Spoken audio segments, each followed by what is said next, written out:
Good morning. Good morning.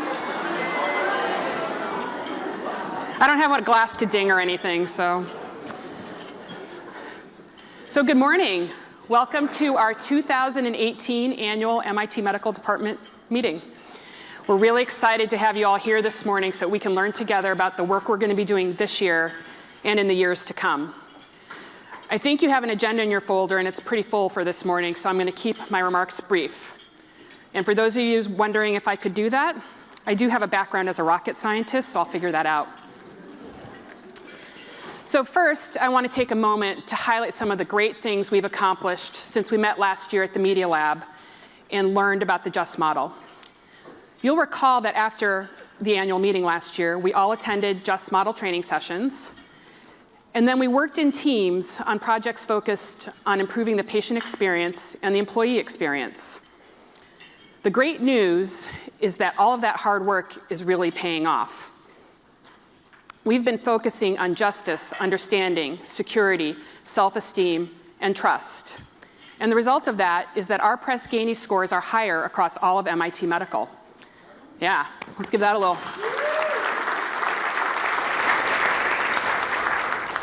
And more importantly, patients are noticing the things that we're doing to improve their experience. All of our focus on improving patient experience led to us having our first ever MIT Medical Patient Experience Week held last April.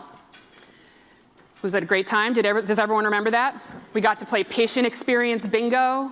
We had the Tech Cash Prize Patrol. Who got a prize from the Prize Patrol? Anyone? Oh, come on. We were out, the Prize Patrol was out awarding our staff who serve as role models in improving the patient experience. I know we're all looking forward to Patient Experience Week 2018, which will begin at the end of April. We do have some more exciting news to share about some of the wonderful work that our staff do here at MIT Medical. I'm proud to announce that this year MIT Medical has 2 more MIT Excellence Award recipients. Sean Ferrulo, our Chief of Student Health, Sports Medicine, and Orthopedics, is going to receive an Outstanding Contributor Award.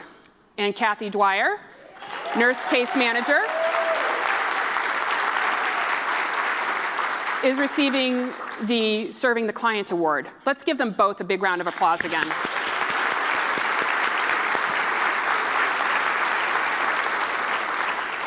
So be sure to check with your manager and try to attend the award ceremony, which will be on Tuesday, March 13th at 3 p.m. in Kresge Auditorium, so that we can show the 2 of them our support. I know you'll agree that their care and dedication is something that we can be really proud of. Also this year, we selected our new electronic medical record system and practice management system, Cerner. Now, this was no small feat. Dozens and dozens of the people in this room gave suggestions and feedback and spent hours trying to select the best option possible for MIT Medical and for our patients. Now, I think many of us are really excited about the new tools we'll get to use with Cerner, but there's probably others in this room who are a bit more nervous about that transition. I want you to know that there's going to be plenty of support for every user before, during, and after the switch to Cerner in June. And I think that when we meet again next year, most of us will be really glad to be using a sophisticated and user-friendly set of tools that will help us to provide the best possible care for our patients. So switching gears a bit, if it feels like things are a little bit different around here, well, that's because they actually are. We did some quick math, and it turns out that about 20% of us, 1 in 5 of us, is new to MIT Medical since January of 2016. And those new team members replaced some of the pillars of our MIT Medical community, people who had been here for decades. If we were to look at that January 2016 employee roster, 10% of that staff has retired. That is a lot of change.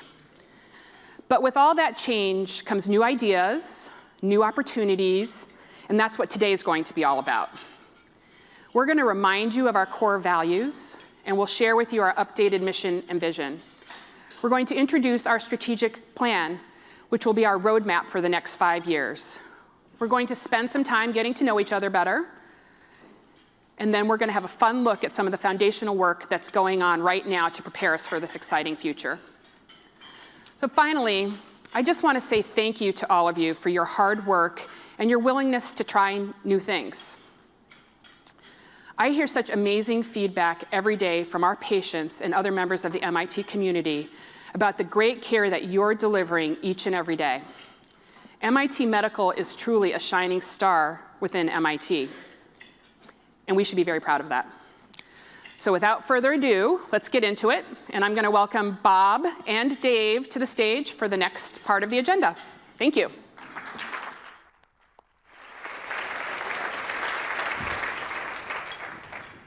Hi, everybody. Morning, everybody. So David and I are very excited. Cecilia was just talking about our new mission statement, our values, and our vision. So David and I are very excited for the big unveiling. Are you guys psyched for this or what? Are we ready? All right. So developing our mission statement, values, and vision has been an inclusive process. A lot of people in this room were involved. And our mission, values, and vision are going to guide us as we and serve as the foundation for our work going forward. Okay, so let's talk about the mission statement. Let's open with that. So a mission statement is a written declaration of an organization's core purpose and focus. I looked it up. But what that means in English is it's a statement about, it should say what we do. So Bob, what should our mission be? What do we do? Well, let's see. In developing our mission, David, okay, isn't it important to recognize that we take care of a diverse community? I mean, we have employees, we have our patients, we have staff, we have faculty. In fact, we even have astronauts to take care of. Did you know that 31 astronauts, okay, were educated at MIT? Is that impressive or what? And you know that Buzz Aldrin, okay, all right, who was the first MIT graduate to be in space, he was the second man to walk on the moon. Is that impressive or what? I mean, it's not first, but second is pretty good, okay? No, it's true, and it's absolutely true. We see everybody. We see employees, we see students, we even see astronauts. So we need a mission statement that stands out, something that shows we are part of MIT. So many of the people in this room gave us a lot of feedback, and we're here to show you what we came up with. Our mission statement is building a healthier MIT so MIT can build a better world. So why is this special? Well, for one, it's unique. We did a ton of research on all sorts of different mission statements, and a lot of them are incredibly generic. They could be for Walmart, they could be for Staples, they could be for Exxon. They didn't speak to who that company, who that organization was. But this one absolutely speaks to who we are. We are part of MIT, and this also aligns with MIT's mission. So much so that most of you, I'm sure, know that MIT is in the middle of a large development campaign. The campaign is called the Campaign for a Better World. And our mission statement is building a healthier MIT so MIT can build that better world. All right. So we have this mission statement, which, by the way, I think is pretty damn awesome, all right? I think it's pretty awesome. Good. All right. But now, so that says what we do, right? So now, and it's a great mission statement. But what about our values? Can you tell us about those, David? Sure thing. So let's go back to our definitions here. No, you're supposed to say, sure thing, Bob. Okay, no, go ahead. No, go ahead. Sure thing, Bob. Okay, so organizations decide how they're going to approach their work by having a shared set of values. It's how we do what we do. So this is the how. And here at Medical, we've had the same 3 values for a little while now. We all came up with them together, right from the ground up. All right. So let's bring them up. Well, are we going to bring them up? Wait a second. Don't bring them up yet. This is where I'm supposed to give out prizes. This is freeze-dried ice cream, otherwise known as astronaut ice cream. They actually took this in the lunar module in 1968. True story. All right. So anyway, we got to see who remembers our values. So the 3 values that we have, okay? Who knows one of these values? If somebody in this room does not put their hand up, I am leaving the stage right now and not coming back. All right, so what's one of our values? Patients first. Dr. Diamond got it right. Here you go. Hold on a second. That was so good you get 2. All right, so patients first. All right, and how do we put patients first? What do we need to do? Anybody know? How do we need to work? Care for the community is good, but it's not one of the 3 values we're looking for. But you know what? Just for putting your hand up, you get an ice cream. All right, here we go. So, all right, so who knows, how do we need to work to get this done? How do the Patriots work to get it done? We're working together, right? We did it with teamwork. Okay. All right, so let's see. So, patients first, okay? Work together. And what's the third one? Anybody know the third one? All right. Ice cream for everybody. Striving to be our best. By the way, you can get these at Walmart for $1.69. All right. Here's one for Gary. Okay. So we know our mission. That's what we do. We know our shared values. That's how we do it. But organizations also need to know where they're trying to get to. So what do we want to be, Bob? Where do we want to go? All right, well, I think we got to really cite our sights high, okay? I'm in. We got to be the best university healthcare setting in the entire state. That's good, isn't it? That's great. Let's go bigger. All right, the country. Yeah, that's good too, but let's go bigger. All right, well, I mean, you can't get much bigger than the world. We'll be the best in the world. I don't know. I mean, I'm an astronomer. I'm thinking we go even bigger. All right, I guess you're shooting for best in the galaxy. That's what I want. Let's do it. All right. All right, so anyway, we want to be the best in the galaxy, right? So in that case, okay, we need to bring something with us. We need to bring Tang with us on this journey. All right? Now, for those who were born before 1958, I mean, after 1958, you might not know what Tang is. But this disgusting drink, okay? Don't overplay it. Okay? Buzz Aldrin had this with Neil Armstrong. This is what they toasted when they reached the moon. But anyway, this was the drink of choice back in the trip to the moon. Okay? So we'll have to bring some Tang with us. I can't believe you found Tang. All right, good. But you're totally right. That's really where we want to go. We want to up our game.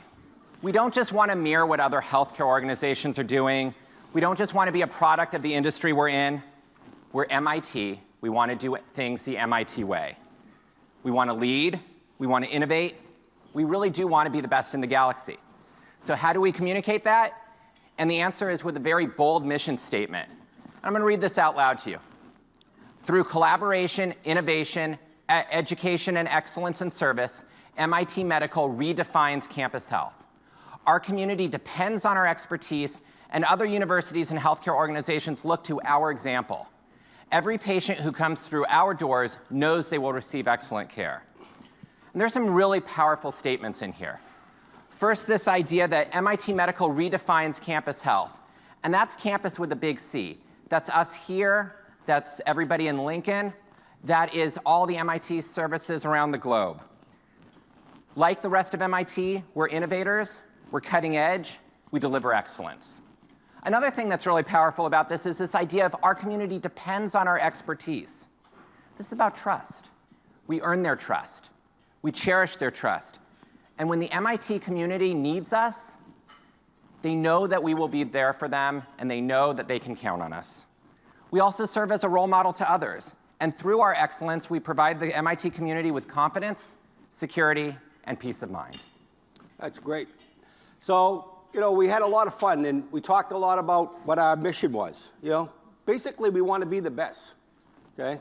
And how we're going to do that is by working together, okay, continually improving the level of care that we provide, all right, and putting patients first. And to do that, we're going to need a strategic plan. So Ashley and Cecilia are going to talk about that. So thank you very much, guys. You forgot his Tang. Bob, you need your Tang. That was really great. Who wants to go up here and speak after That. Thank you so much. Thanks for really setting the bar nice and low for Cecilia and I. So who's a big Tang person? Anybody? Children of the 70s. Dr. Diamond is a Tang person. I am not. I'm a space ice cream person, but I wasn't allowed to raise my hand. So if anybody has extras and isn't interested in their space ice cream, I have a person that would be very happy to receive it. So I think, and I hope you've caught onto a theme here. It's a space theme, a best in the galaxy theme, and that's what we are aiming for. So we are very serious about that. We want to be best in the galaxy. We want to reach for the stars. It's a very MIT thing to want, no surprise, so we're sticking strong with the theme. But to get there, we need a roadmap. We need a plan. So we've Maybe more of a navigational map. A navigational map to the stars. So we've talked a lot about strategic planning, and today we actually wanted to show you some of where that work has gone. So we'll do that for you. So I'm very sorry, Rosie can't be here today, but Rosie and team have been working really hard to pull together all of the information and feedback that you all have been giving us over the past 6 months. We've done a lot of work to identify the main components of our strategic plan, synthesizing our long-term goals and thinking about all of the work. It's very manageable, but all of the work that we need to do to achieve them. And everybody here has actually really played a critical role. We've had great feedback from you guys at all staff meetings, through sort of anonymous tip boxes over the website, email, et cetera. And that's actually been really, really helpful. And we've been taking all of that feedback and, again, really trying to organize it. And as a result, I really do believe that we have a plan, a roadmap, an intergalactic navigational, whatever, to get us to best in the galaxy status. So we'll talk to you about that. So after a whole lot of thinking, and I don't know if you've seen pictures, but lots and lots of Post-its, we coalesced around 5 strategic goals, which fortunately I didn't have to memorize because they're up here, but I will read them for you.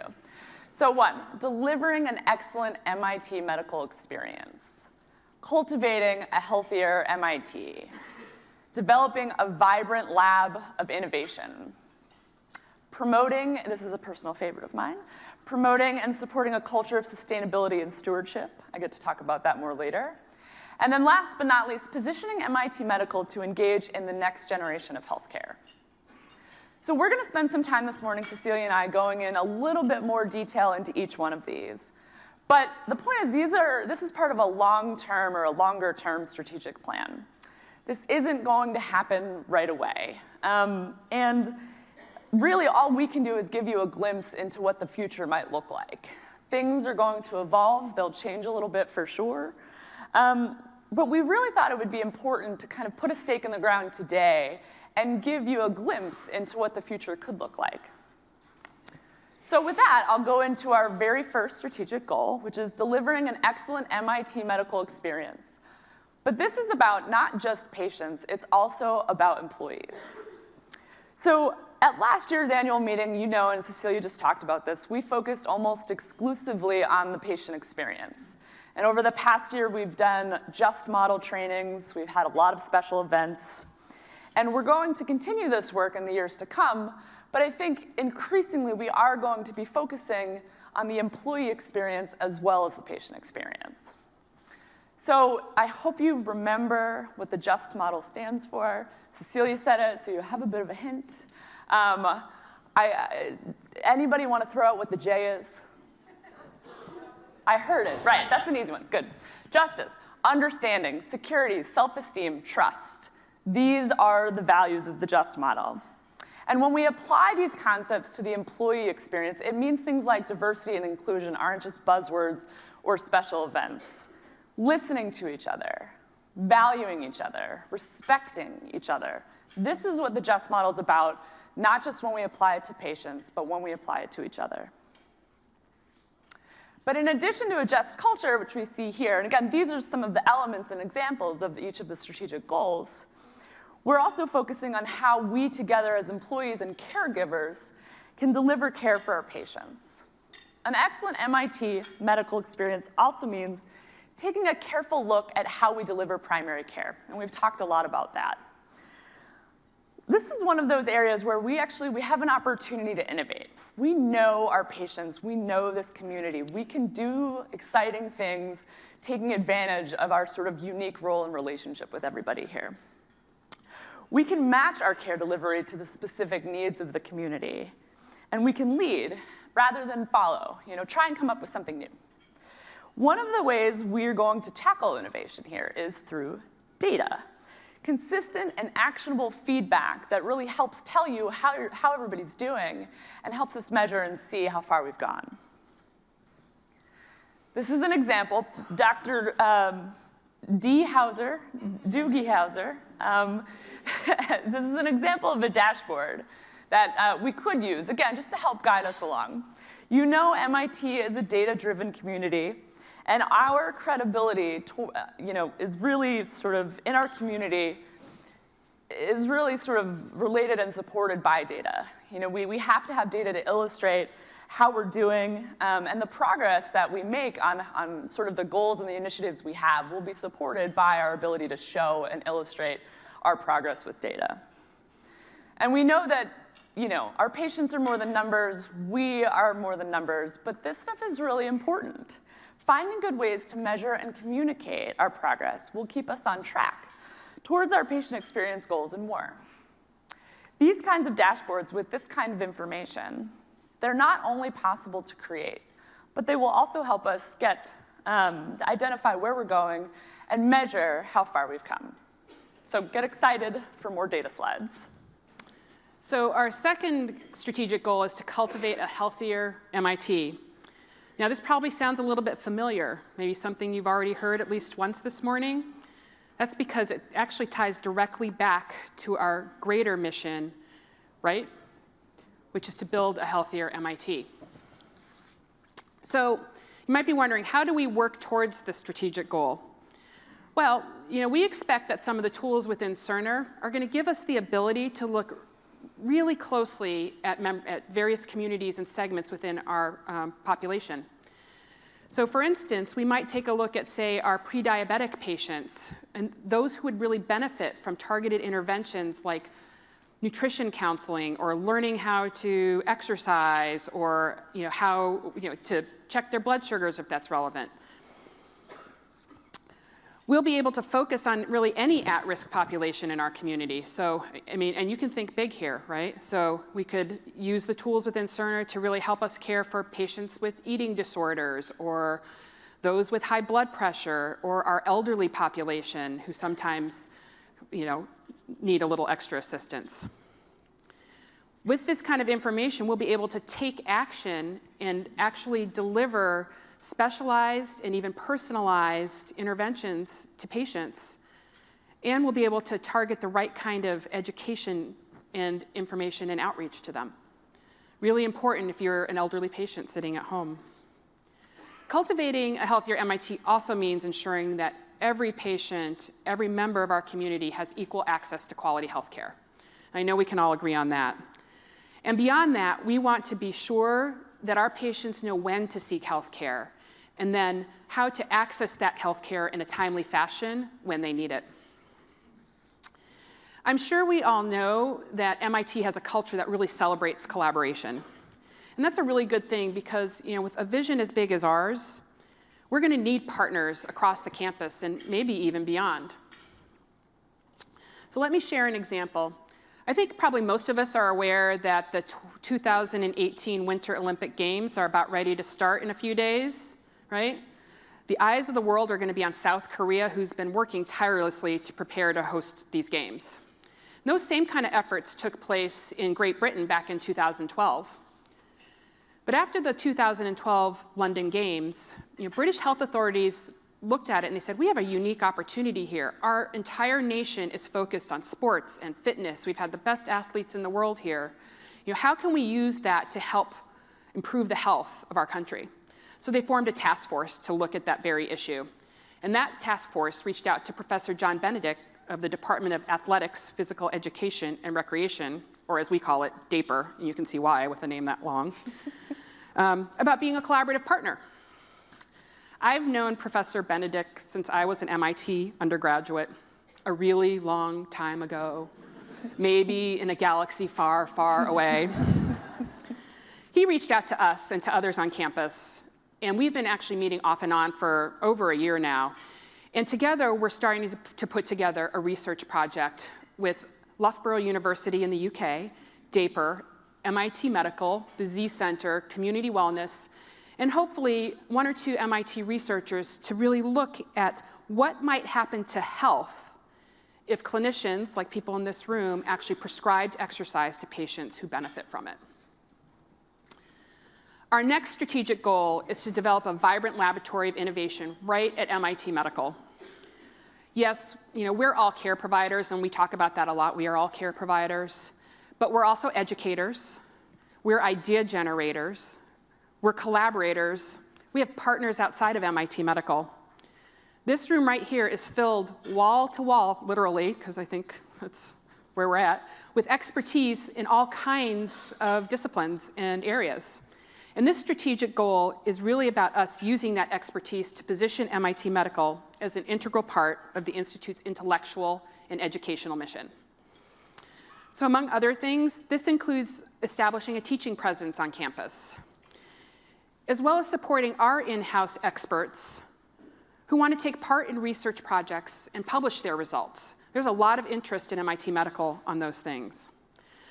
Now, do you ever open your email to an MIT news story about healthcare advances and research and think, why isn't that about MIT Medical, or why aren't we part of this story? I do. This is a great story just from last week or the week before about an MIT student who is doing research in the area of preventative medicine. We think that this story should be about the great work that MIT Medical is doing to advance knowledge. Our innovation goal is about collaborating and leading with our expertise, our interests, our partnerships. It's about broadening the way that we communicate with the greater and participate with the greater MIT community.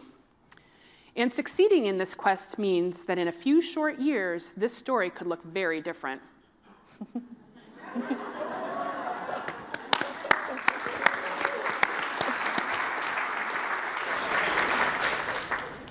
Clap for both Michelle and the fact that we were able to pull that off with PowerPoint.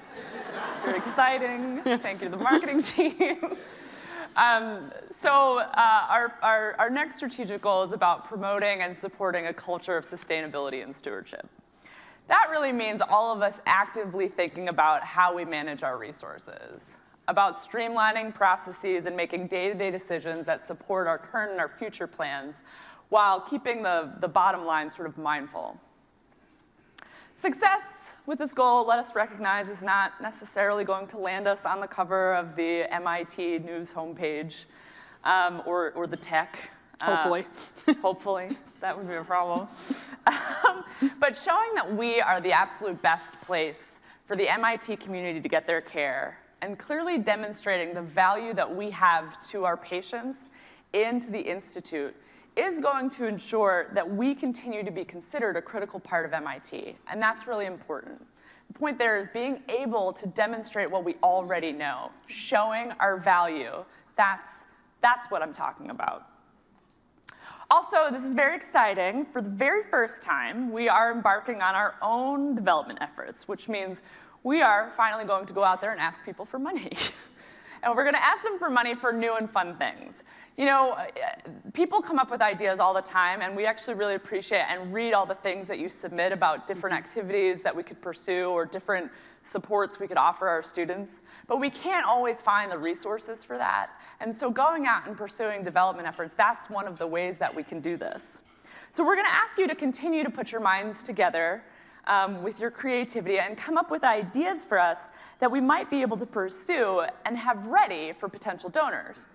And we will bribe you for your ideas later on today with some candy. I won't tell the whole story because Dave's got to find the candy, but we will be asking you for more.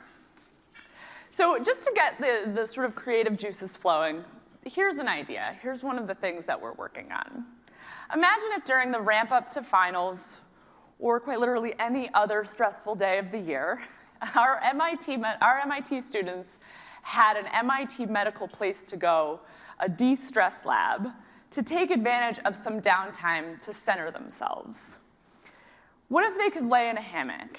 Or on a day like today, where we don't know whether or not a certain groundhog will see his shadow, the dark and snowy weather gets you down, and you might have the opportunity to come to our de-stress lab and sit in front of a light box, or interact with the biofeedback machine. These are the kinds of things that we're talking about when we're talking about ideas that others could sort of get behind.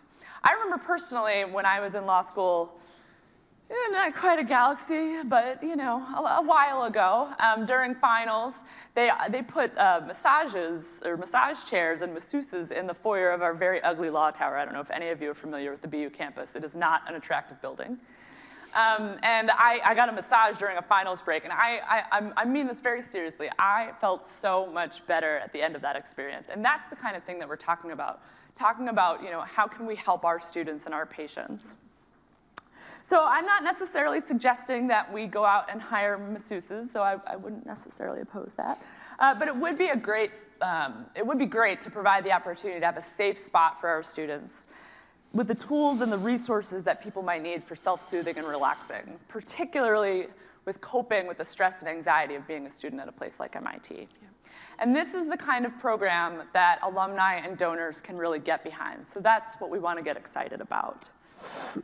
Anyway, we're going to be asking people during MIT's 24-hour giving challenge to come, sort of support these ideas and others. And this is really our first opportunity to get these donors to think about MIT Medical as a place to devote their resources to. So, creativity, please join us. Okay, our last but not least strategic goal, positioning MIT Medical to engage in the next generation of healthcare, which sounds really, really cool, but what exactly does that mean? So when we think about it, we talk about how it means raising the profile of MIT Medical, and not just on campus, but in the broader healthcare community. So when you say, I work at MIT Medical, they don't think it's because MIT has a med school or something like that. They know who we are. It means leaning into MIT's culture of innovation and excellence and pursuing new payment models, new care delivery approaches, and new partnerships in the healthcare community, all in the service of advancing a healthier MIT. It means embracing new technologies, that T in MIT, and using and harnessing those technologies to empower and improve the way that we deliver our care for our patients. And it also means seriously upping our game in order to compete. And when we say compete, we don't mean money. The goal here isn't to be the most profitable health center in the galaxy. The goal is to provide the best patient experience so that the MIT community always chooses us over the folks across the street. And this is a really important point, because make no mistake, competition is part of our future. You guys know this. The Boston area is teeming with healthcare options. Partners opened up an urgent care facility in Central Square in the past year, giving our community more choices. Convenient locations and newer facilities, cutting-edge ways to interact with their care team, these are the things that our community has to consider when deciding where to go to get their care. And with Kendall Square, this is actually a rendering from the future of Kendall Square. When all the construction is done. Someday, far, far away. Yeah. But with Kendall Square continuing to transform around us, who knows who's going to pop up in these buildings? We know that Partners and Atrius and others are continuing to expand. We just don't know where exactly they're going to go, but there is going to be a lot of office lease space nearby. But we do know that we have something important and special to offer here at MIT Medical, because we know this community better than anyone. We know how to serve them. So what do we need to do so that our community makes the right choice for the right care at the right place here with us? We want our patients to be the ones walking down the Kendall Square of the future and saying that they come here to get their care. All right, so there you have it. That is our navigation map to the stars, these strategic goals. We're setting ourselves a really ambitious action plan. There's a lot in there that we haven't even unpacked yet. But a really big vision requires a really big plan, actually, to come along with it. And it's not dissimilar to the 1960s, for some who were old enough to remember that. There might be a few here in the room, where our country had a goal of putting a man on the moon by the end of the decade. They had a big plan, and they had a great team to execute that plan. By focusing our work on these 5 strategic goals, we believe that we can achieve our vision and deliver on our mission, building a healthier MIT so MIT can build a better world, guided by our core values. And those came from you, so as Dave and Bob reviewed. And we know that we wouldn't be here today if it wasn't for all of you. And we're going to have to continue to depend on you as we go forward in this work. So we're committed to organizing and structuring this work in a way that really makes sense. We're committed to regular communications about our progress and ensuring that we're transparent about everything that's happening. And we're committed to involving every single one of you in this work as we go forward and navigate new frontiers together. So this wraps up our light speed, or maybe it's warp speed, tour of the strategic goals we think that will take MIT Medical to the best in galaxy level. It's like a video game, Atari. It's a lot of information in a really short amount of time, and I think Ashley and I and Bob and Dave, so far, we really thank you for your attention. We're going to shift gears now and take some time to get to know each other a little bit better. And so I'm going to invite Kathy to the stage to lead us through a fun exercise. Thank you.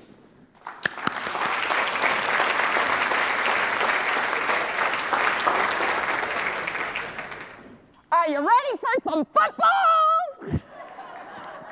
Go Bucks! Oh, sorry. Go Pats! Whew. Boy, that was a lot to hear from Cecilia and Ashley. What a journey that we're going to be going on. Best in galaxy?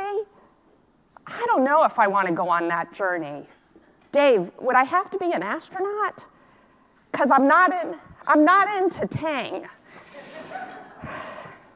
Besides the outfit, right? It messes the hair. Anyways. So, but imagine if we could actually go on a journey to see the entire galaxy. We have everybody in this room as our fellow passengers. Wait, do we really want everybody in this room as our fellow passenger?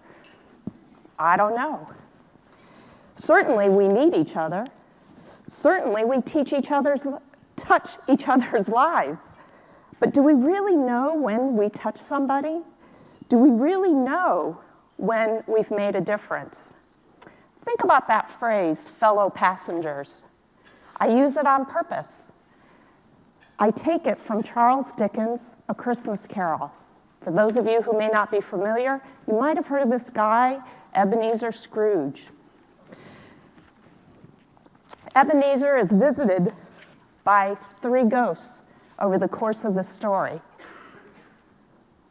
Dickens starts his story by describing Scrooge as being cold and solitary as an oyster. He continues by saying that Scrooge is incapable of seeing people as his fellow passengers to his grave. And he views them as members of alien species bound on a separate journey. Wait, journey, aliens. Maybe Dickens got there before us. Who knows? But are our fellow passengers really on a separate journey? Or is it that we need to be open to touching someone's life? Or we need to be open to changing their lives? Or we need to be open for them changing us? Or do we sit back and witness someone else's suffering and we go, ugh, not my problem. Switch, change the channel. Yes, I'm showing my age. Those of you remember, it used to be you were the automatic remote because Dad would say, go change that channel for me, Kath. It's more dramatic when I go like this and when I go click, right?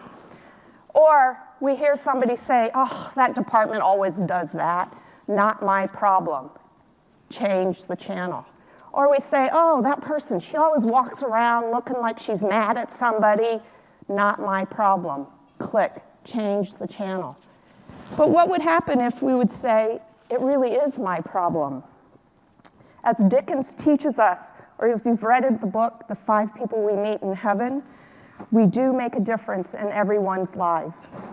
So you ask, where am I going with this? Why am I making this point? My point is, medical is exciting and new, yet still retains that wonderful feeling of warmth, of truly valuing the relationships that we've built.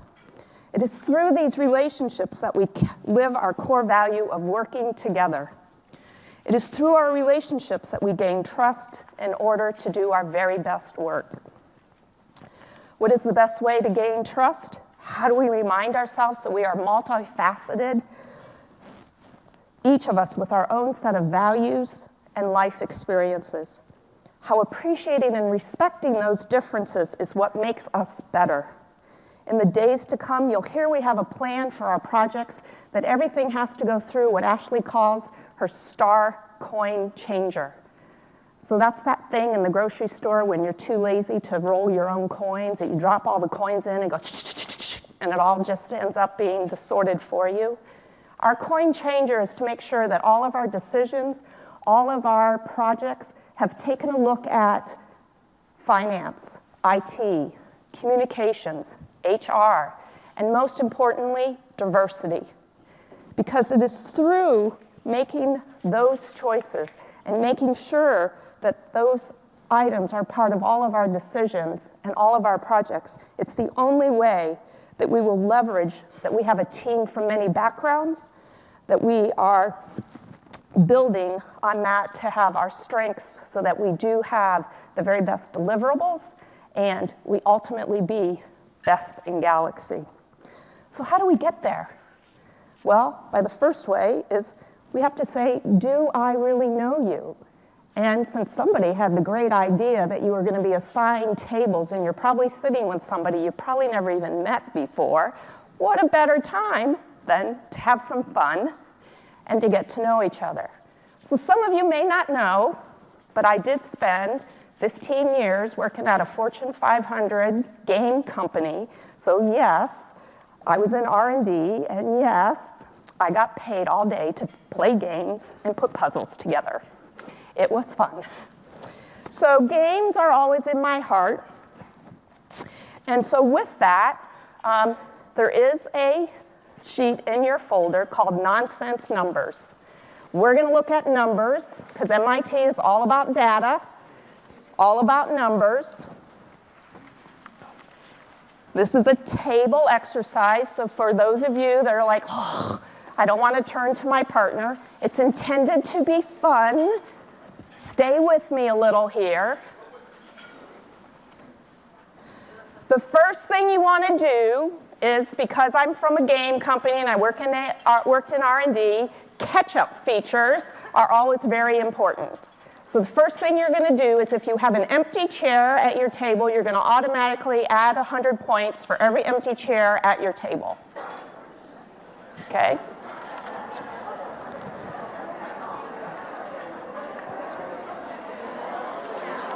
Now, sounds like counting how many empty chairs you had was a hard thing to do. What you want to do is you want to, as a group, read each of the line items. As a group, you're going to discuss and add up all the numbers. So for example, the first line is birthday. For every different month at your table, you get 1 point. If you have somebody's birthday that is Groundhog's Day,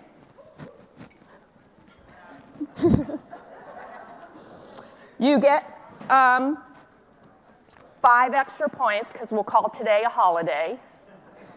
And then if you have 2 or more of you that were born on the same day, you get 10 bonus points. So you would add all of that together. So you're going to add everything together, come up with a grand total.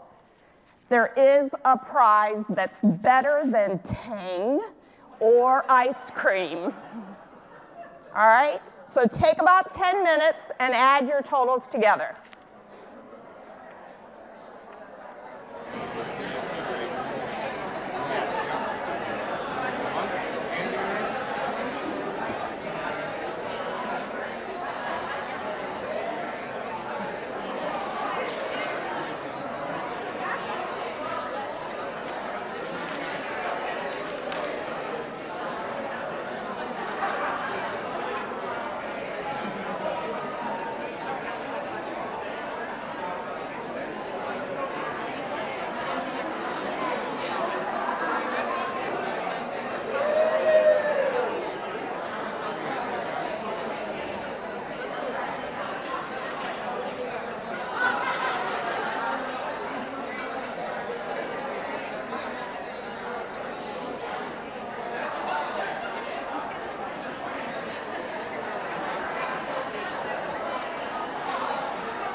I was about ready to ask if people were ready to wrap it up.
You should be halfway through. You have 10 more minutes. Don't over-intellectualize it. I know I'm dealing with MIT, but don't over-intellectualize it.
tables are really, yeah.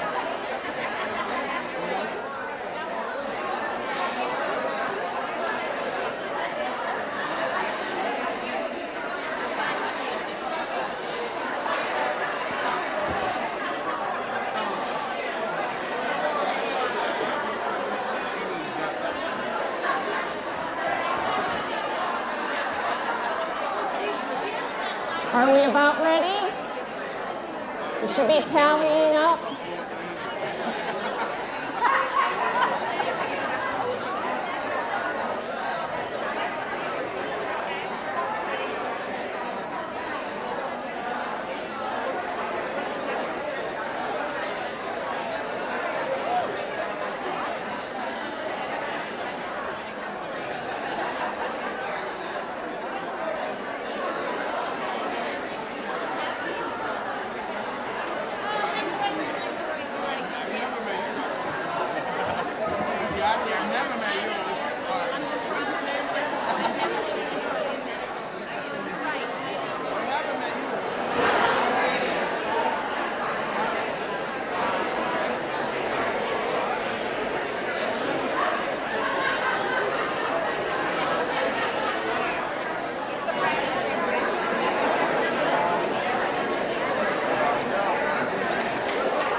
Could I have your attention, please?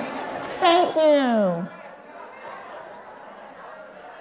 Did anybody learn anything that you were just, wow, that's amazing that we all should know? Anything from your fellow passengers? Yes.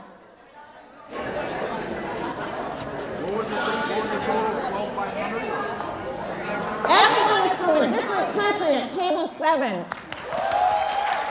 There's diversity, yay! Did anybody have a famous person that you met that you were like, wow?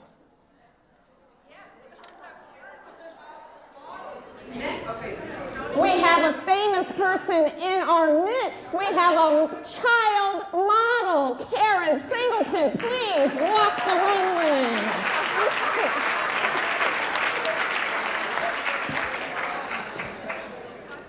Yes. Ozzy Osbourne. How do you know Ozzy Osbourne? Does everybody know who Ozzy Osbourne is? Okay. What's your story? I'm sorry, I didn't hear. You went to California and just happened to hang out with Ozzy Osbourne? Okay. Did anybody get all 5 in the adventure? You did? You have somebody at your table that did all 5 things? Please stand up. Who was it? Dr. and no? You did all 5. Okay. Yeah? Who?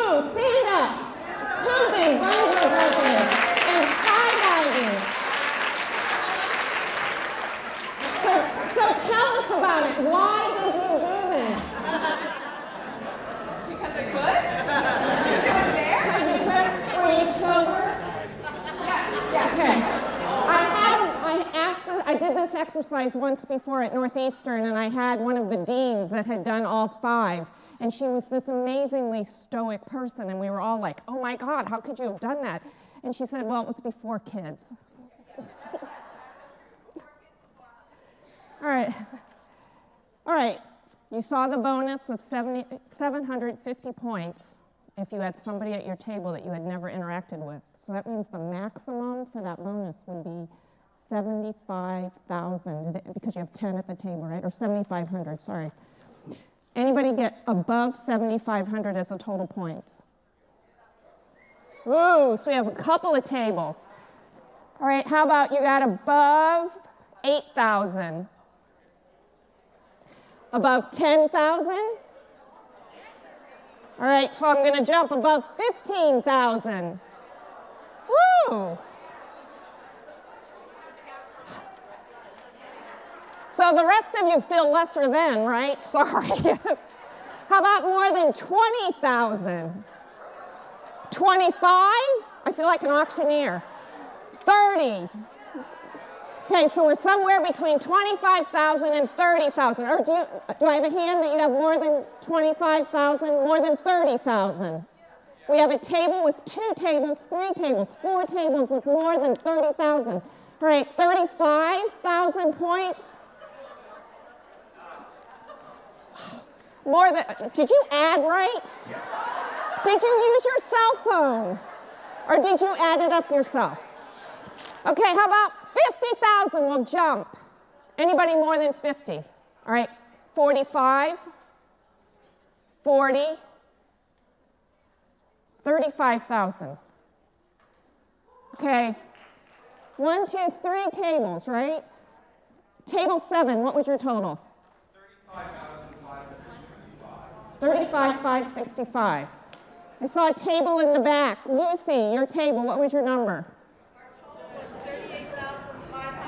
was 38,557. 38,557. And there was a table over here that had, is your number bigger than 38? 38. Lucy, what's your table number? I can't see it. 22.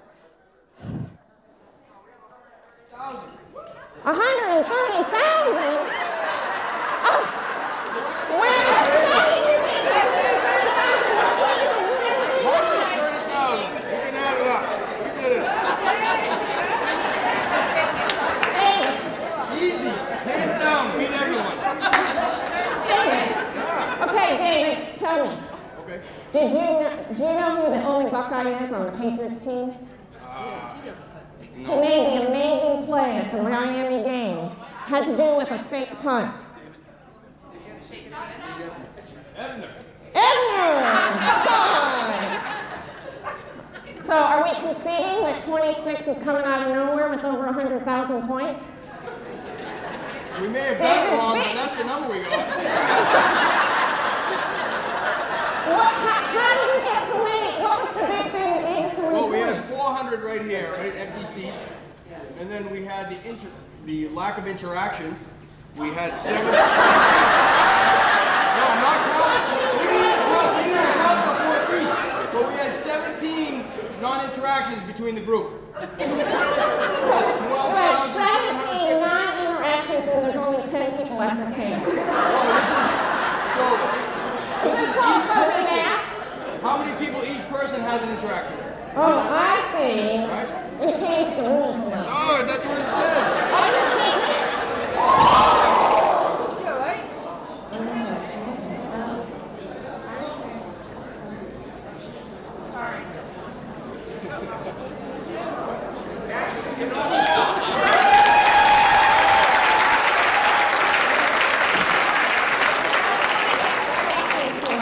Dave, it's your fault.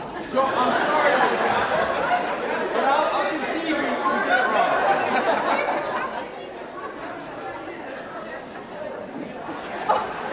Oh, did you hear what Bob said? Urgent care is closed. I couldn't get hurt. All right, David, we'll concede. Could you and some of your fellow table mates please come forward for a great, amazing prize?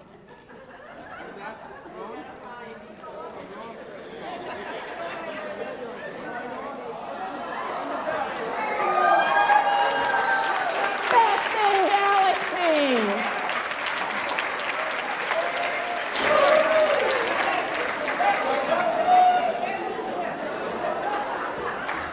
Yeah.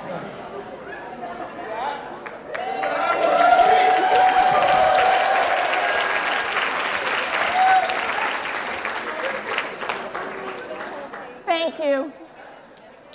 Ashley.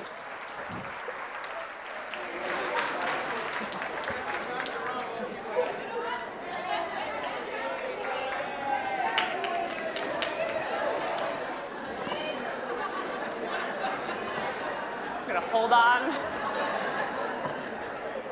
Okay. So nonsense numbers it is, guys. I don't know. We were way below 100,000. I don't even think we hit 10,000. 1,038 for table number 2. There's no prizes for us. Okay, I'm gonna stand in the middle of this stage and try not to move. I'm really glad Kathy's okay. Okay, resetting. That was fun. I hope everybody learned a little bit about their neighbors and math. And you have to share that with your table mates, okay? So pass that galaxy around. All right, so getting back on track. So far today, I think you have caught the hint about the galaxy and the space thing. We are gonna beat this one in. So what are we doing now? We're talking now about our foundation year. So we've tried to establish that the people in this room, by doing what you do best, that's how we're gonna get forward on our strategic plan. But we really have to start somewhere. And I talked about how our strategic plan was something that was a little bit of a ways off, not right away. When we began our strategic planning efforts, we quickly realized, and I'm gonna use a lot of these metaphors, so I have to read this because these were written for me so I get it right. We quickly realized that any trip to the outer reaches of the galaxy needs to start with a launch pad. And in our case, we realized that there was 5 critical elements to get us there. Just to pause really quickly, I would say that when we were doing the strategic planning, and we looked at how fun and exciting all of those initiatives were that Cecilia and I talked about before, we realized that we're really busy with a lot of stuff right now. And I know you guys know that. And so we thought about how important it would be to bring sort of the same structure and rigor to strategic planning as to what is already ongoing. So that's where we came up with this foundation year concept. Again, we've identified sort of 5 critical areas for us to focus on before we can sort of best position ourselves to get onto strategic plan implementation. So number one, optimizing our clinical systems and supports. That's about implementing our new electronic medical record and patient portal, and also training all of you to get there. So you know that this spring we're going to spend a lot of time doing that. Stephanie and Sheila will talk about that more, but again, making sure that we all know how to use it, that's sort of a foundation or a fundamental thing that we need to start with. Looking at how we deliver care, we've talked a little bit about that. We'll talk about that more, about delivering the right kind of care for our community in the best ways. Data, assessing individual services and collecting baseline data, because we need to know where we're starting from if we want to be able to measure how far we've gone and measure our progress along the way. Ensuring that our employees have everything they need to do what they do best, and that includes providing training, sort of leadership development, management workshops, et cetera. Kathy will be hosting some PDR workshops soon. I know people are very excited about that. And developing relationships that can lead to future partnerships. We've talked a little bit about how we want to be outside of our building as well with others on campus or others in the healthcare community. But we need to make some friends before we can really take advantage of those relationships. So taking the time to do all of this, a foundation year, as we call it, should get us that launch pad that we need so that we can sort of shoot off to greater heights. So as it turns out, MIT Medical is not only redefining the face of campus healthcare, we are also redefining the use of the word year. Our foundation year goes until June 2019, so that's the end of fiscal year 19, which is approximately 547 days, or 2.5 turns on Venus. But we thought we needed a little extra time than the normal year that we get here on planet Earth, so again, we're really tapping into that metaphor and stretching it as far as we can go. We thought that, you know what we could do. We could stand up here and we could spend a couple more hours clicking through a lot of very colorful slides and telling you about all the projects that we're working on, which are really all the projects that you're working on. So you're very familiar with this, but you may only be familiar with that slice that you're actually focused on. So we thought we would have just a little bit more fun this morning instead of putting you all back to sleep. Please don't go back to sleep. And getting our executive leadership team up here to sort of show off what they're working on. So without further ado, please welcome the not quite ready for off-Broadway players, also known as our intrepid executive leadership team, safely on the stage with Foundation Year Plus, a play in 4 acts. Act 1, Urgent Care, Looking Forward. Cue space theme up here. Okay. I need that. Okay, well away from the edge.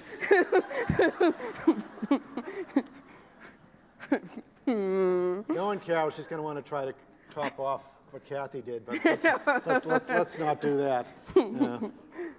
Okay. So, Richard, that was some pretty inspirational stuff we just heard. So how do we want to start putting it into action? You know, I was thinking the same thing, Carol. I've been focusing on urgent care a lot lately. During those presentations, I couldn't stop thinking about how we can make the urgent care experience better. Haven't our clinical staff already done a ton of work on that front? They've all but eliminated paper in their workflows. Patients are no longer bounced between rooms for triage vitals and their provider visit. And Bob and Maria have been hard at work to help build new exam rooms and increase capacity and allow for patient privacy. Absolutely. Things are well underway thanks to everyone's hard work. But as the operations guy, I'm thinking more from the operations and front-end side of things. The whole waiting room experience, the stuff that happens before you walk into the exam room. So what do you have in mind? Well, a while back, I actually had the opportunity to build an urgent care center from scratch down in Marshfield. You know, I learned an awful lot from that experience. We launched the facility. After a while, we assessed how it was doing and made refinements that improved services and treatment times. But more important, patient satisfaction scores shot way up. I was thinking about ways to improve the patient experience, too. It's amazing how much the little stuff matters. Snacks in the waiting room, maybe a coffee machine. Mm-hmm. And people always appreciate it, having a place where they can charge their phones and tablets. I couldn't agree more, Carol. Making our urgent care care, the best in the area or the galaxy, doesn't mean we need to blow it up and start all over. It's not broken, but as with anything, you can always make it better. It's all about common sense changes. Things that make people feel cared for and that make the experience as simple as easy as possible. Stuff like posting our wait times online so walk-in patients can plan accordingly. And we could give patients the ability to make appointments so they can avoid wait times in the first place. Yes, even before they get here, patients should know they can turn to our website for information to see if there is something they can fix on their own. If they can go to the pharmacy to pick something up, come into the building to urgent care, or if they could go straight to an emergency room. And we can make sure they can always reach us by phone 24/7 so they feel supported and have the peace of mind knowing we're here for them. Exactly. We can also make sure that the hours of our ancillary services are the same hours that our urgent care are open. That way patients who need an x-ray or blood work at 7 p.m. at night don't have to leave the building. They can have it done right then. I love it. It's funny that you focused on urgent care because I had been thinking about the same thing, but as usual, my mind went to data. How so? Throughout my career, I've worked as an analyst, mining data, looking closely at various factors, and then tweaking the dials a bit to help drive improvements. As you put it, common sense. So how do you look at urgent care? Well, it's kind of like supply and demand from high school economics. The first thing you study is our supply. That's our staff. How many clinicians are working? When are they working? What procedures can they perform? That sort of stuff. Then you focus on the demand. When do patients come in? What days? Which hours? And what complaints do they come in with? What are our most common diagnosis codes? How much time do we need to spend with each patient treating them? You do a deep dive, you see what you learn, and then you make tweaks based on your findings. You know, right, just some small common sense changes. You got it. And while you do that, you look for other opportunities to improve the patient experience. Coffees and snacks make a huge difference, but so does technology. For example, we can look into things like check-in kiosks. Imagine if a patient could come in, scan their patient ID, their student ID, and be checked right in. And speaking of changes, maybe we even can change the name. In my short time here, I quickly learned that patients don't know what we are. Are we a walk-in clinic, an emergency room, an excuse for students to not pick a primary care provider? I see your point. So something like convenience care or same-day care, something that makes it clear that your issue does not need to be urgent for you to come in. Richard, I couldn't help but overhear you talking about urgent care. Mm-hmm. Thanks, Pat. How are things doing down there with waiting times and all downstairs? We're getting better with the implementation of team-based care in primary care. You can be freeing up time and space for us to send more patients upstairs to be seen. So that is great, Richard. But Pat, it is now time for our morning huddle.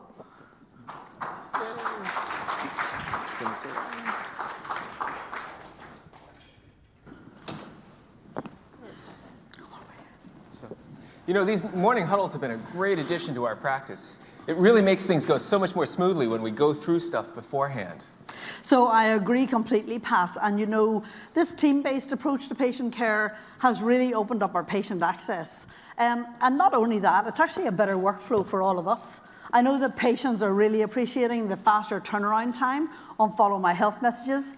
And patients have really appreciated the team approach. And the positive feedback we're getting through surveys just confirms that. But anyway, let's get started with our huddle meeting. Good morning, everyone. Good morning. Michelle, you're coming to us from the front desk, and you're coming from the medical assistant. You're working with Dr. Egan today, Susan. That is correct. So good. Well, so let's just review yesterday quickly. Yeah. So yesterday we saw 23 patients. We did a pretty good job staying on time. We were good and really until the afternoon when the fire alarm happened, and we got a little behind then. But Michelle, you did a fabulous job letting people know about that delay. And remember, that's one of our current goals, is to let people know about how we're doing for scheduling. And the other thing worth mentioning is you did a wonderful job with that warm handoff, taking that really stressed student over to mental health during their walk-in hours. That, I think, made a big difference for him. So Was thanks. happy to help. Yeah. So just following up on some of our concerns, Michelle noticed recently that we didn't seem to have enough clipboards at the front desk. So she saw patients like grabbing magazines to write their forms on, trying to write on the knee, and she took the initiative to actually just order more clipboards. They arrived yesterday, and I'm glad to say that we've now got plenty of clipboards. Thank you, Michelle, for resolving that problem for us. Are there any other observations or concerns that you want to talk about? I want to give a quick shout out to Michelle for getting us records from from Mr. Eli's, and got it from the MGH promptly. I was able to get those records right on time before his appointment. I also noticed that there is an overhead light flickering in the exam room 3. Okay. Thanks, Susan. No problem. Let's be sure to let Bob Wright and Maria Bikini know. Yeah. Yes. All right, so let's run through our board here. So just always got to know who's in, who's out. So today Marie and Alice are not going to be here. I've got to leave in the afternoon, but otherwise the whole crew is going to be here. So I'm going to put it to you, Susan. If you would run through the patients, we'll go through this and figure it all out. Thank you, Dr. Egan. So let's see. I know John Smith is overdue for his colonoscopy screening. Mm-hmm. Lisa Jones will be here for a follow-up, so that should be a quick, easy one. Hiroko Takahashi is coming in for her physical, and we'll be needing her flu shot as well. Okay. She's going to need a Japanese interpreter too, so I'll have the language line queued up and ready to go when she gets here. Oh, and Lisa Jones missed her last appointment. I'll give her a call today to make sure she's going to come in. If not, I'll call Bill Cassidy. He's already called once today and needs an appointment. Great. I also wanted to just mention, the other day when you finally got a hold of Mrs. Hampton after all of those mammogram reschedules, well, she finally had her test, and it showed a tumor. So I think your persistence really made a huge difference. That's a really big find. Thank you. Oh, I'm glad. Michelle, I also wanted to say that thank you very much for fitting in Mr. Garcia yesterday. I know you had to move a lot of things around, but he actually did come in and he had a problem that we really needed to address. So thank you for doing that. Out. I noticed that Beth Wilkinson missed her eye exam last month. Dr. Egan, if you can remind her how important it is to get a regular eye exam, especially for patients with diabetes, I will go ahead and make sure to schedule an appointment with her while she's here. Good. And it looks like our last patient is yes. Josh Jr., who, if I remember right, had a really bad knee injury a few months ago. But yes. He must be doing better because he's coming in for a travel visit to get some shots with Maureen. So I guess it has worked itself out. I hope it goes well for him. Okay, so we've finished our patients for the day. And in closing, I'm just going to make a few more announcements. We have our all-staff primary care meeting next Wednesday. Michelle has already closed all our schedules for that. I am out next week because I'm on vacation. And anything else that we should mention? No, I think we should I think be all that's set. it. Okay, so that's it for today. Thank you very much. All right, very Okay. good.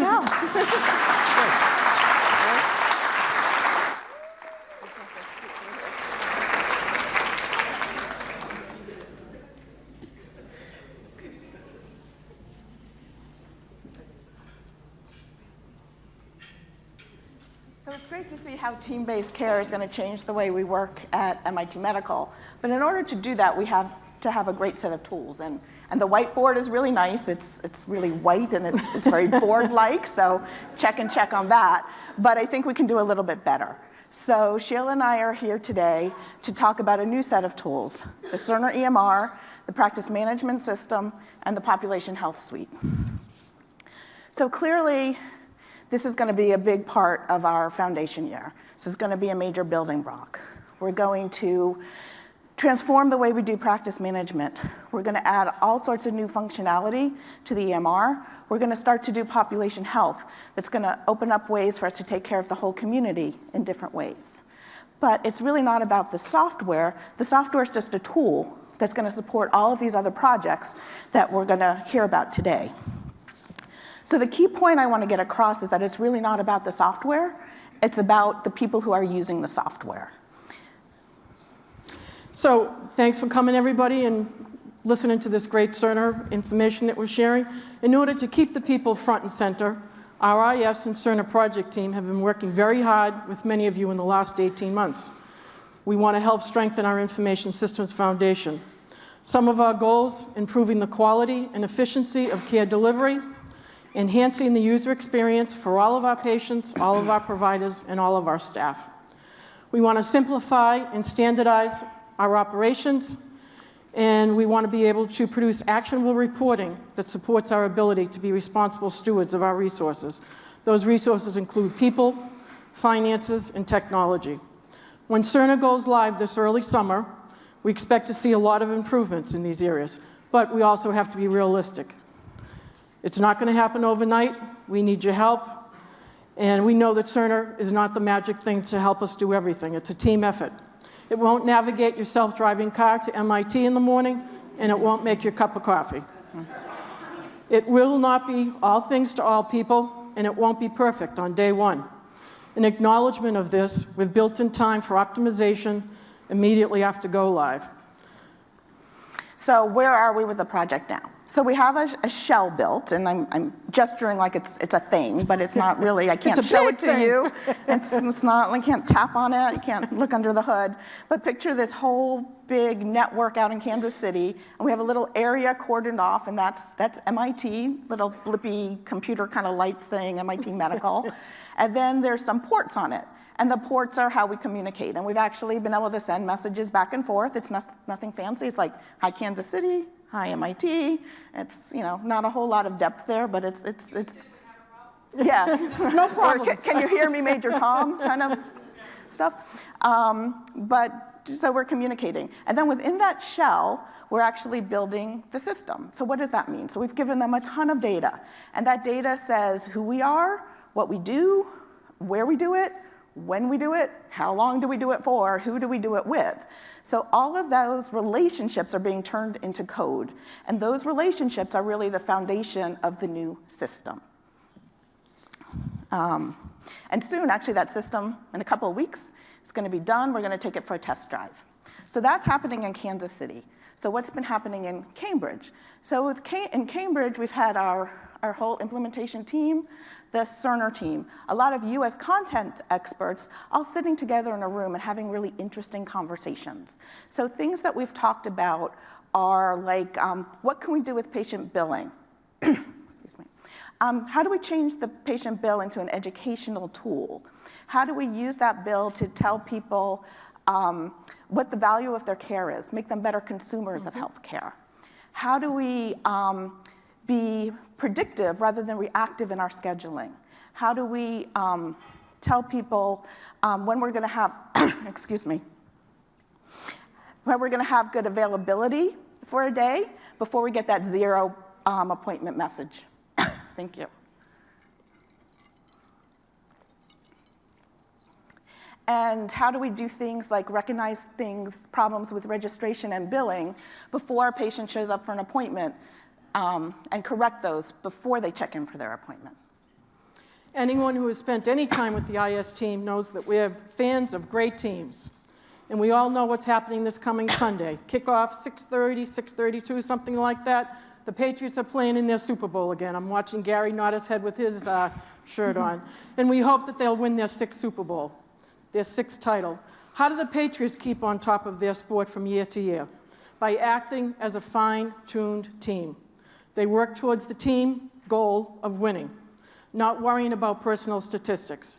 Everyone knows their roles, but if a player gets hurt, someone steps up to do their job and their mission continues.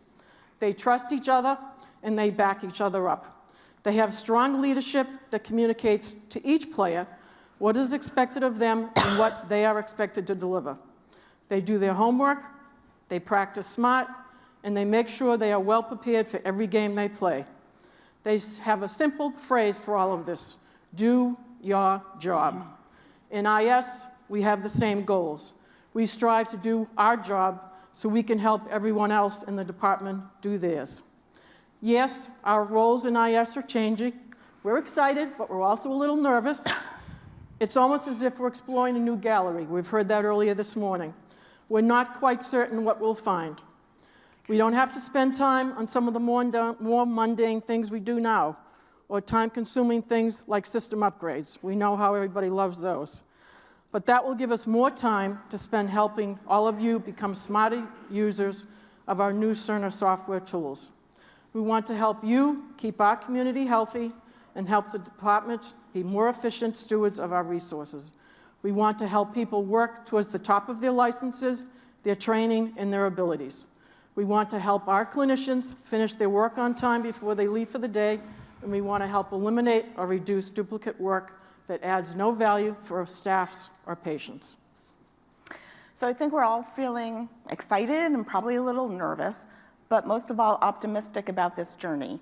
And Sheila and I want to reinforce that we're going to be with you every step of the way. We're going to be with you through the foundation year. We're going to go through optimization. We're going to iterate, and we're going to get to that place where we are the best in Galaxy Healthcare. And because this project is really about people, about all of you, we want to thank you for all your enthusiasm and energy that you're already bringing to the project, and we're really happy that you're going to go on this journey with us. So applause to all of you. Thank you.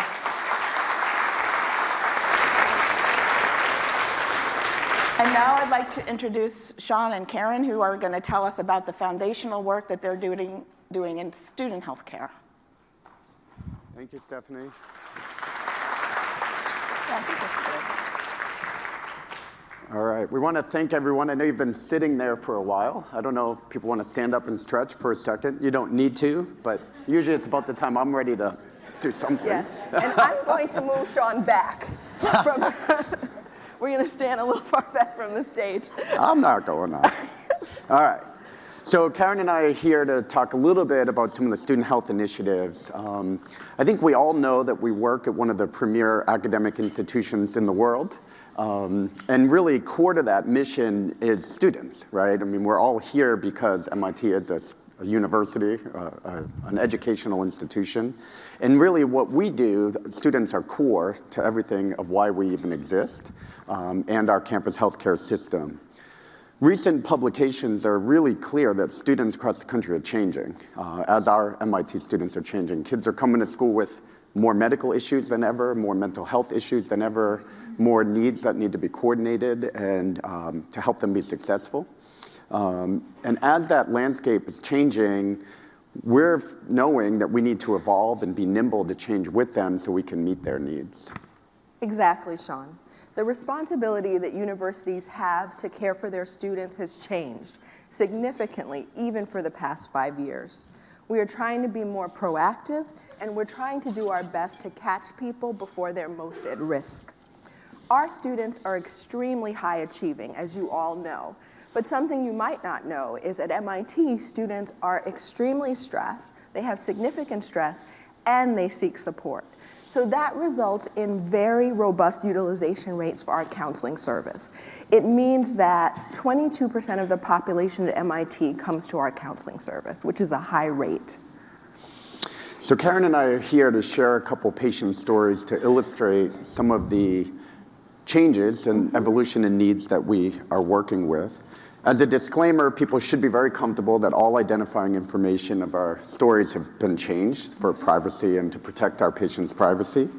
And really illustrate that this new generation of care, we're really working with our campus partners ever more closely than ever. Not that we weren't before, but that network is building and solidifying even more. For people who don't know, MIT's created what's called the CARE team, which is 3 individuals run by our previously owned Kate McCarthy, where they emphasize and focus on assisting students, families, and campus support networks in coordinating care, coordinating resources when needed. And that's led to a larger network of the CARE Network, which is a group that meets weekly to review students of concern and whatever needs that might be arising and how to coordinate those needs. That team consists of mental health and counseling, student health, the CARE team, student support services, the Office of Graduate Education, Student Disability Services, as well as David Randall and Judy Robinson, who are 2 of the senior associate deans in the Division of Student Life, where we meet weekly throughout the entire year, reviewing students that may be on campus or off campus who need assistance and support through all of that. So together we form a system. And the point is that it doesn't matter who Josh Jr. comes to and asks for help, that anyone in the system can be someone who gives the appropriate help to Josh Jr. Great. So the first patient story that I'm going to review is a student that we assisted throughout the fall semester who had some medical issues. He's an underclassman student athlete who presented to urgent care on a weekend with some arm pain and redness and swelling, was treated with antibiotics for a possible infection. And then mom was pretty nervous. He wasn't improving through the weekend. Mom appropriately called urgent care Monday morning just to ask for advice, how to assist her child in coordinating care. It was arranged to have him come back in to be reevaluated, at which point his symptoms had changed and there was a pretty big concern of a blood clot or something more. So he was quickly organized to actually have a vascular consult that same day, so saving him from having to go through an emergency room setting. He unfortunately was diagnosed with what we thought he might have and had to undergo a procedure that evening to remove the blood clot. The interesting piece that comes in is that all that other coordination. So prior to all of this, mom was called at the student's request, so she was filled in on what was happening, and that's what he had wanted us to do. They were able to fly in and meet him and be with him through the entire ordeal. And the care team was able to arrange for an on-campus apartment for the family to stay in temporarily. So once he actually was able to leave the hospital, they were able to stay with him and provide care for him, as every mother would want to for their child. And then they were able to go home.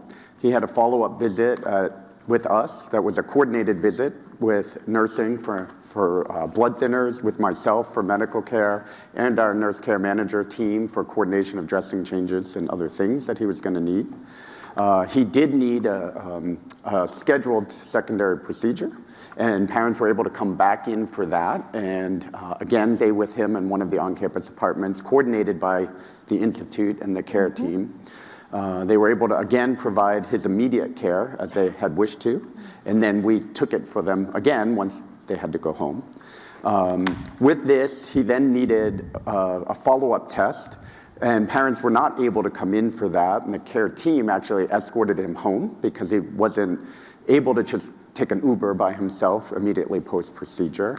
As you would have it, he had some post-procedure bleeding and some issues, and actually had a dorm visit, if you will, a home visit by one of our nurse care managers to assist with that, and saved him having to bounce back to an emergency room in the late in the evening.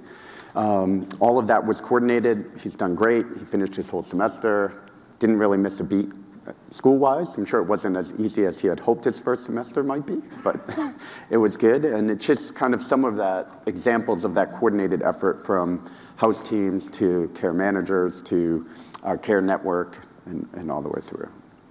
Great. So Sean described a situation where the student was able to get care from MIT and then remain in school. And I'm going to describe a situation where the student actually needed to take a leave from MIT. So this particular student was an undergraduate who was engaging in very worrisome self-harming behavior. She touched many areas of MIT Medical, including mental health and counseling, urgent care, sports medicine, and in this particular case, the care team network discussed this student repeatedly. And it was our decision as a care team network that we needed to recommend the student to take a medical leave, that they needed a higher level of care than we could really offer them. But however, which often happens, this student was not open to medical leave. She did not want to go on medical leave. Her family was not initially supportive of medical leave. So we had to convene the family. The family lived many, very distant. They were 15 hours away by plane. So we got the family on a Skype call with the care team dean and the senior associate dean, and we really laid out our concerns to the family, and we said that we didn't feel like the student was well enough to be in school and needed to take a leave. However, even after laying out our concerns, the family and the student still refused to take the leave. So what we did in response to this was we developed a contract with this student. The contract outlined behaviors that they needed to not engage in and engage in, and basically that they had to be compliant with their treatment. We reviewed this contract repeatedly, and what we realized after several months was that the student really was not able to maintain this contract. So because the student wasn't open to a medical leave, we ended up engaging the family again. As you know, the family lived abroad, so we had to really figure out how to work with this family to get the student the care that she needed. So because she wasn't able to do this, during a Care Team Network meeting, we decided to contact the family immediately after. We decided that we would have to request that this student take a mandated leave, and immediately after the meeting ended, we decided to divvy up our tasks. Some of us were talking to the clinicians who were working with the student. The care team, they were actually on the phone ordering tickets for the family to fly 15 hours as soon as possible to meet with us and the student, because we felt the student would really unravel if she was given this information that she needed to take a leave. So we brought the family over to be present for the meeting. At the same time as someone is ordering tickets online and figuring all this out, the senior associate dean is on the phone with the parents and saying, you really need to come here right now. So I'm happy to tell you that the family was able to come immediately. They were able to take the next flight. It was 15 hours away, but they were able to do it. We were able to keep urgent care open. They were able to come and meet with us right away. So given that we had these concerns, I just want to share that in this case, having the network together, working on this case really was effective because the parents were able to support the student in taking the leave she needed. Now the student is getting the care she needs. They were able to take her literally from that meeting back home to South Africa, which you know is where they were from, and they were able to really work. We've protected the identifying information, as Sean said, but they were really able to work with that family to get the student the care they needed. Great. So we know that students are really the core of the institute or any academic institution, right? And for us, you know, in part, we exist, MIT Medical exists because we are an academic institution. We have students. We have a whole bunch of patients with that. And I really like to think of us as a full community service campus health center. It highlights for Karen and I, if we provide the best level of care for our students, it's going to raise the level of care that we give to all of our patients and all of our service for campus. Mm-hmm. So in the field of mental health, there's something called trauma-informed care. And that means building a practice that creates a safe space for trauma survivors, where they feel safe, understood, and listened to. This can range from redesigning intake forms to make them more trauma sensitive, to even redesigning the waiting area so that you don't have seating that makes trauma survivors uncomfortable. You all may be familiar with those love seat style seats where people are forced to sit together in close proximity that are strangers. That could be really difficult for a trauma survivor. So even the way you think about care and your physical space is in trauma-informed care. So in other words, for us, what we do is we think about taking our most vulnerable patients and placing their treatment at the core mission and vision of our organization. And when a mental health service makes changes to become more sensitive to trauma survivors, patients who aren't trauma survivors benefit as a result. It turns out that when we design systems to provide the best possible care for our most vulnerable patients, it improves care for everyone. So just like I referred to trauma-informed care, Sean and I are talking, what we'd like to do at MIT Medical is to have student-informed care. Not only does MIT Medical owe its very existence to students, we have come to realize that we need to structure our practice to provide the best possible care to students, who are often our least savvy care providers in terms of thinking about their medical care. They're our least savvy healthcare consumers, as well as our most vulnerable patients. And by building MIT Medical to be a place that focuses on providing the best care to students, we will elevate the care we provide to everyone who walks through our doors. So thank you. Thank you.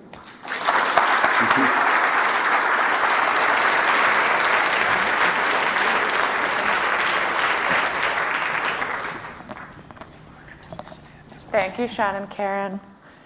So I'm here to wrap things up, but I wanted to actually invite the executive leadership team to come up here and join me. They're also our play actors, so I think we need to have them maybe safely from the edge bow a little bit and receive one final round of applause when we get them up here. We have it. We've got Lucy in the Gronk.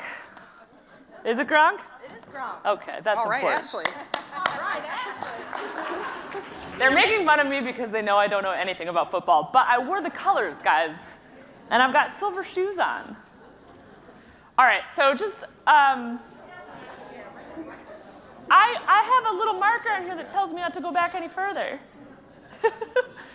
All right, so this is the executive leadership team, and I think that we just should give a round of applause for everybody that came up here and spent their Friday morning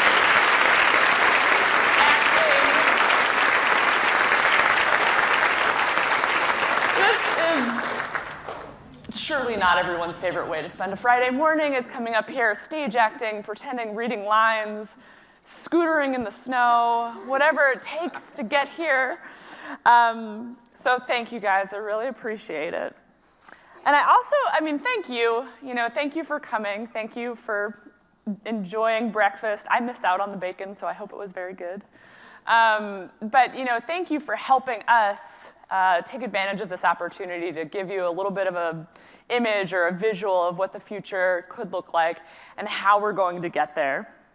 We covered a lot today. Bob and Dave shared our inspirational vision with some astronaut ice cream and Tang. We learned about our long-term goals and talked about why the things that we need to change, not just want to change, but that we actually really need to change, are so critical to our continued ability to serve this community that I know you all and we all care so much about. We also heard about the work that we need to do now in the foundation periods so that we can have and achieve that success in the future strategic plan. To make everything that we talked about today a reality, to deliver on our new and inspiring vision, and keep true to our mission of building a healthier MIT so that MIT can build a better world, we are going to need to work together. So I wanted to take a couple of minutes at the end just to talk a little bit about leadership. So, am I blocking? I feel so bad. I'm still safe. I'm still safe on the stage. So, in my first year here, it's been just over a year. I started 2 Novembers ago. I've seen a pretty wonderful team. You folks are passionate, you're talented, you're mission-driven, you're capable leaders, and you're dedicated to this community. And that shines through not just in your enthusiasm today, but really in all of the work that you do and all of the ways that you show up. It's our job to make sure that our managers have the ability to be as successful as they can be in guiding and delivering on our mission. But leadership goes beyond managers, and everybody here, each one of you, each one of us, has the capacity to demonstrate leadership, no matter what the role is, and that's really important. In order for us to successfully achieve everything we've put up and talked about today, we're really going to need that leadership to shine through. And I know that sounds like a whole lot of leaders. Having a lot of leaders does not necessarily mean that you have too many cooks in the kitchen.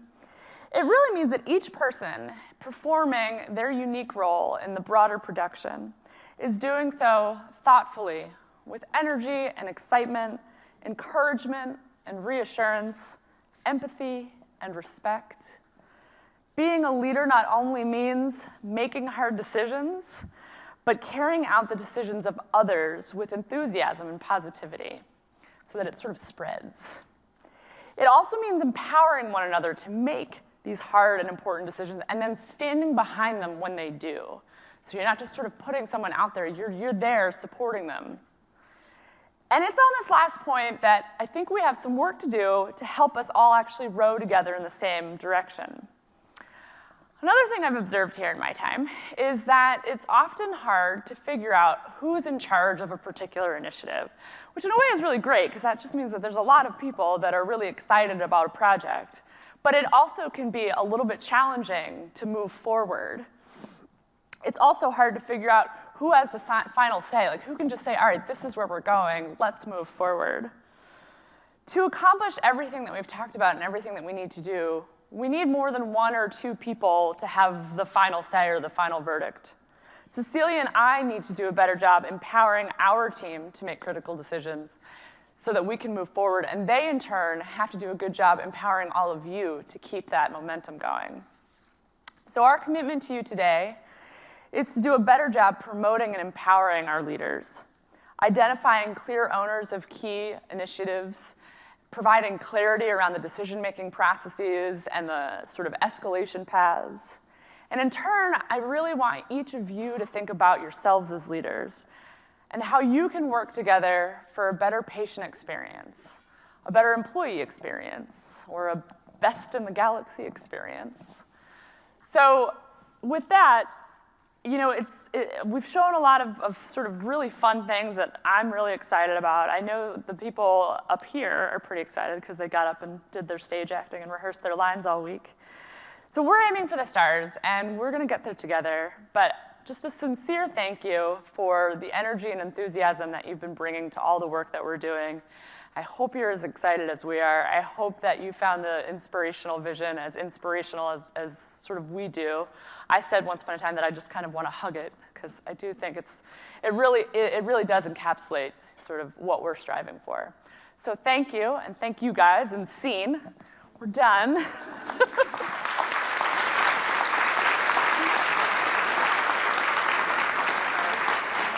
Does that work for you?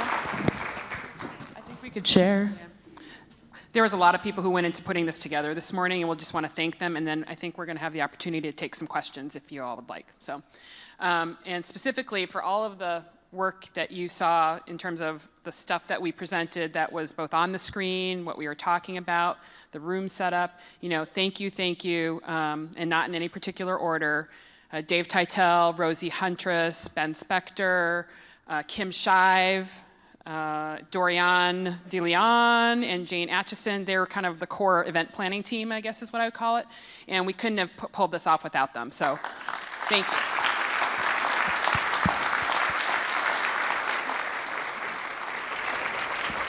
So, you know, we did share a lot of information. You have some information in your packets. And when you leave this morning, we have some takeaway brochures. So please grab one of those.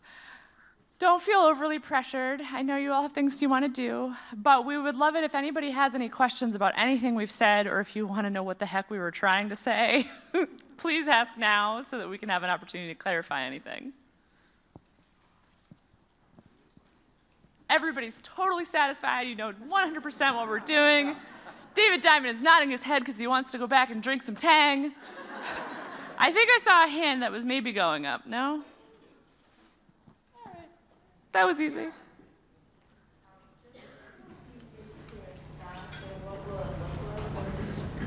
So to repeat that question, when does team-based care start, and what will it look like when it does? Who would we like to give that to? Maureen. Yeah, so Maureen and I are the two folks that are heading this all up. Team-based care, the basic idea behind it is that we'll be using sort of the whole team, that is the front desk folks, the medical assistants, the nurses, and the providers to sort of swarm the patient, if you will. As you saw in our little skit, each of us had a role in taking care of the patients that came rolling through here. There is a whole pile of detail to be fleshed out as we go through this. The goal right now for us is to put a first team, kind of a pilot team, although I'm pretty committed to this, and we're basically going to have a process by which we figure a few things out. That's probably going to go on starting at the end of the summer, beginning of the fall. There's a series of construction events that have to happen. And so getting the administrators out of that potential clinical space, so expanding our clinical space, that's our first big job. They'll be moving up to the 4th floor as the summer unfolds, and I don't know quite what that schedule is. When they move, then the current administrative area is going to have some further renovation. There'll be clinical rooms and other stuff created there. And so that probably will take us through the middle or end of the summer. We'll spend some time in August probably preparing that area, figuring out a few more details that we haven't even discovered yet. And probably in September, we're actually going to have this group of folks. Now, I've been running around talking to people, looking for some volunteers. We're not going to make make anybody do this. That would be a terrible way for this all to unfold. A bunch of folks are actually quite interested. So I think we'll have a nice example for all of you, kind of, if you will, a living laboratory, an area of innovation, one of our goals. The whole plan is that we are able to do this. What do you want to add? 'Cause let me also say that, as I said before at one of our meetings, the nurses are really the linchpin of this whole thing. So I talk about it from a provider perspective, but like the nurses do an enormous amount, and we figure out how to really take advantage of their abilities. Never mind the Patriots. It's all about the nurses.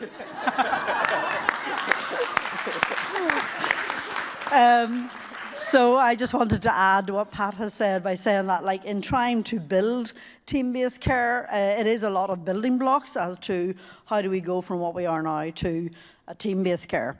So one of the things that we decided to experiment with was a medical assistant pilot. And Susan Gear and Keisha Palmer were good enough to participate with us, and so was Nadia Uniscali and Jessica Sinisi. So we freed up some exam rooms to pretend that every provider had 2 exam rooms each, and we started our pilot off the medical assistant, bringing the patient into the exam room and doing a little bit of pre-visit planning to see what was the patient's needs before they arrived, and also spending some time with the provider looking at the tasks that they were having to respond to that day to see what might the medical assistant be able to respond to in place of the provider. So this is like a learning curve. It's about building up trust that you rely on somebody else to do something for you properly.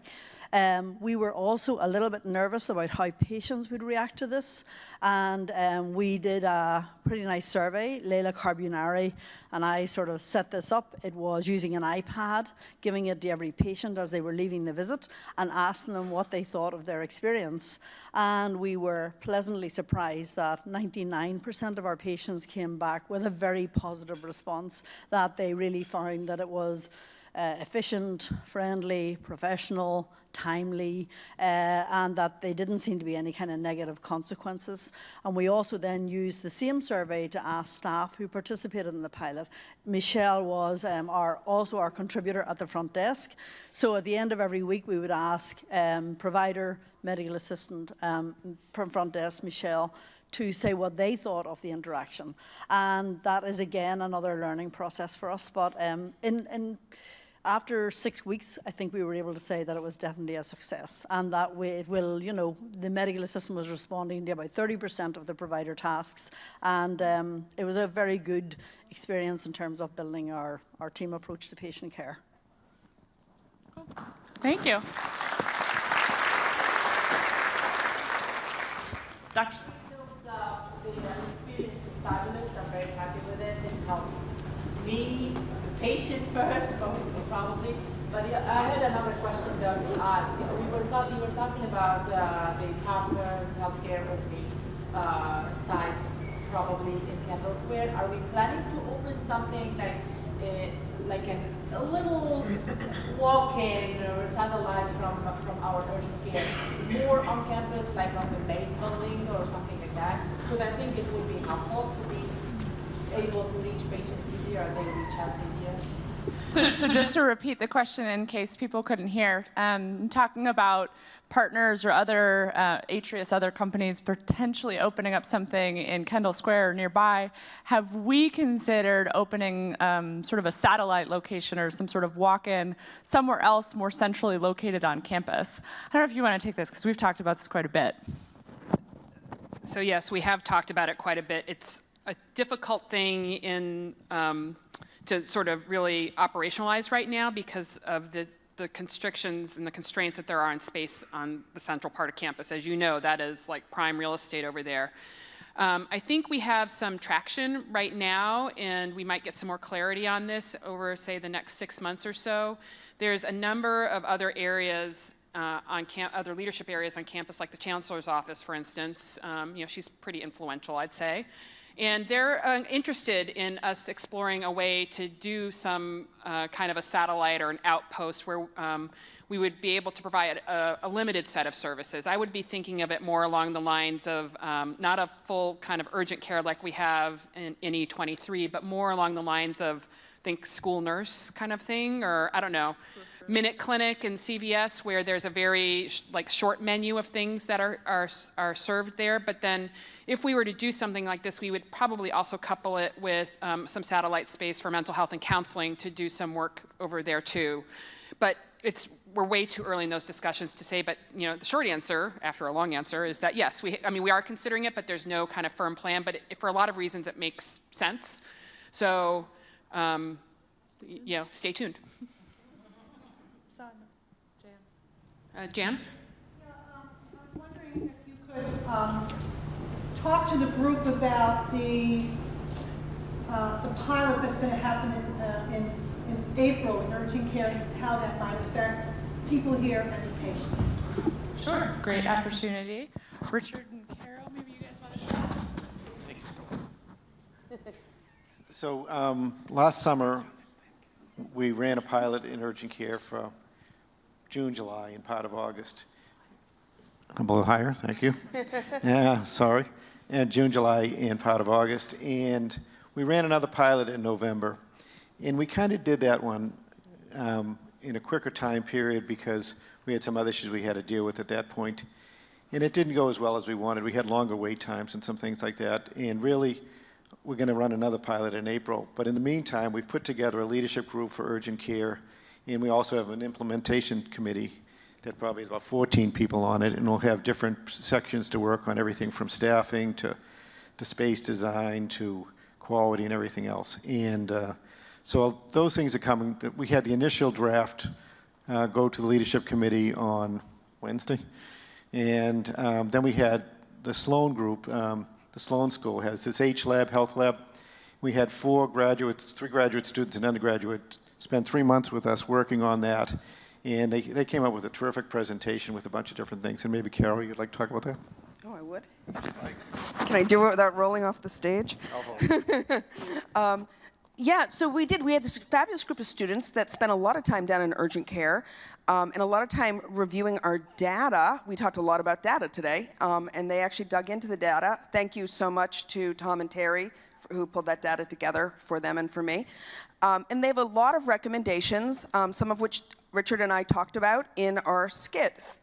Things like having wait times posted, having things available online. So they had suggestions like that. They also had some suggestions as to staffing models, that supply and demand that I talked about in our skit. So we're going to look at all of that. We're going to, once again, we're going to pilot it again in April, this time paying really close attention to satisfaction of both patients and staff, to data, to outcomes, to wait times, making sure that our ancillary services, our X-ray and lab, all match up to our urgent care times to provide full services for our students.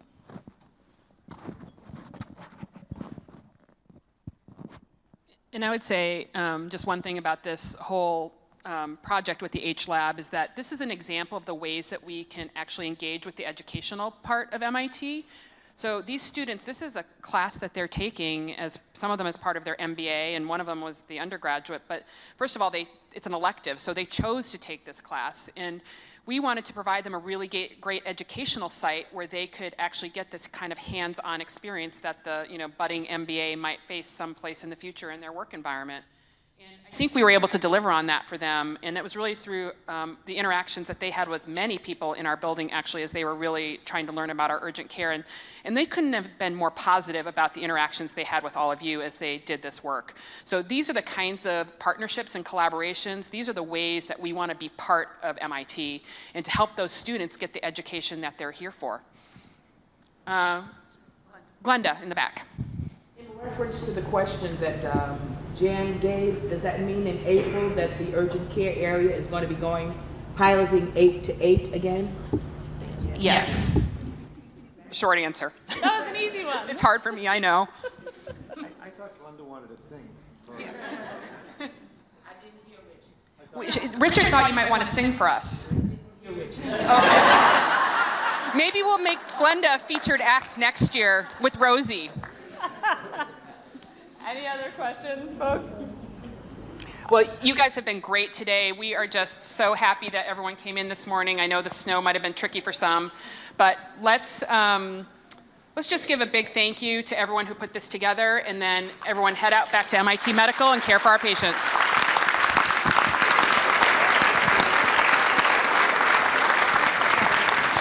And make sure you get your parting gift from Jane and Dorian on the way out, or your parting pamphlet, maybe.